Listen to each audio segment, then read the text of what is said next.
तो मन्नत मंगले रहनी अपना मनवा में, चर्चा कराई में अंगनवा में ना।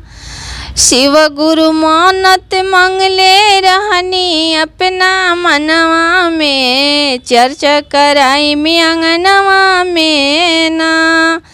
चर्चा कराई मंगनवा में हो, चर्चा कराई भी अंगनवा में। हम तो मन्नत मंगले रहनी अपना मनवा में, चर्चा कराई में अंगनवा में ना।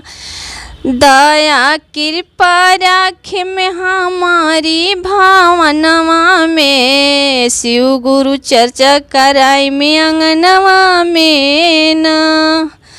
दया कृपा करे में हमारी भावनवा में, चर्चा कराई में अंगनवा में ना। तीन ही ज्ञान दिहले हमारी हरेंद्र भैया, तीन ही ज्ञान दिहले हमारे हरेंद्र भैया। पहले में दया मंगवा दूसरे में चर्चा, हम तो मन्नत मंगले रहनी अपना मनवा में, चर्चा कराई में अंगनवा में ना। दया कृपा करे हमारी भावनवा में, चर्चा कराई में अंगनवा में ना। पहले में दया मंगवा दूसरे में चर्चा, पहले में दया मंगवा दूसरे में चर्चा। चर्चा में हमारा होई है न खर्चा, दया कृपा करे में हमारी भावनवा में, चर्चा कराई में अंगनवा में ना। गुरुजी दया कृपा राखे में हमारी भावनवा में, चर्चा कराई में अंगनवा में ना। तीसरे में करे हम हाथ जोड़ी न मनवा, पहले में दया मंगबो दूसरे में चर्चा, तीसरे में करबो प्रणामवा। गुरुजी चर्चा कराए में अंगनवा में ना।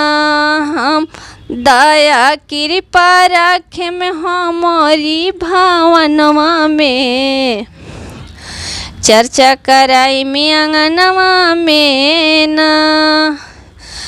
पहले में दया मंगवा दूसरे में चर्चा, चर्चा में लागी न हमारा ही खर्चा। तीसरा कर में हम नमन परे नमवा, दया कृपा कर में हमारी भावनवा में ना। तीसरा में करे में हम नमन परे नमवा,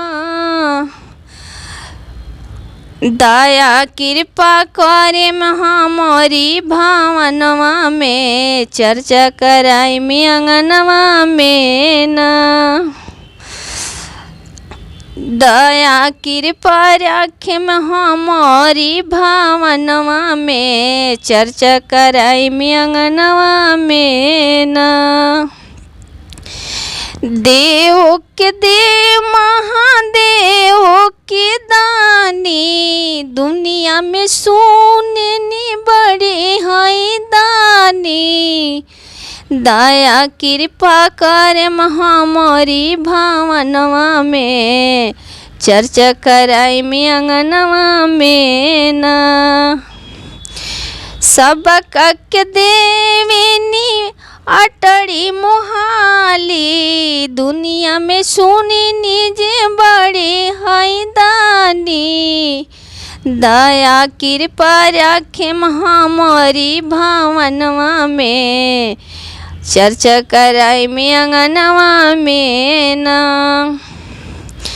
पहले में दाया मांगे में दूसरे में चर्चा, चर्चा में होई न कवनो ही खर्चा। दया कृपा रखेम हमार भावनवा में, चर्चा कराई में अंगनवा में ना। हमारो हरेंद्र भैया देहा लेके अनवा, तीन सूत्र दिहले हरेंद्र भैया ज्ञानवा। दया कृपा रखेम हमारो भावनवा में, चर्चा कराई में अंगनवा में ना।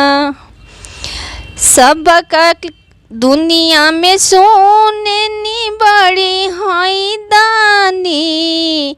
दया कृपा रखेम हमारो भावनवा में, चर्चा कराए में अंगनवा में ना। शिव गुरु दया कृपा रखेम हमारी भावनवा में, चर्चा कराई में अंगनवा में ना।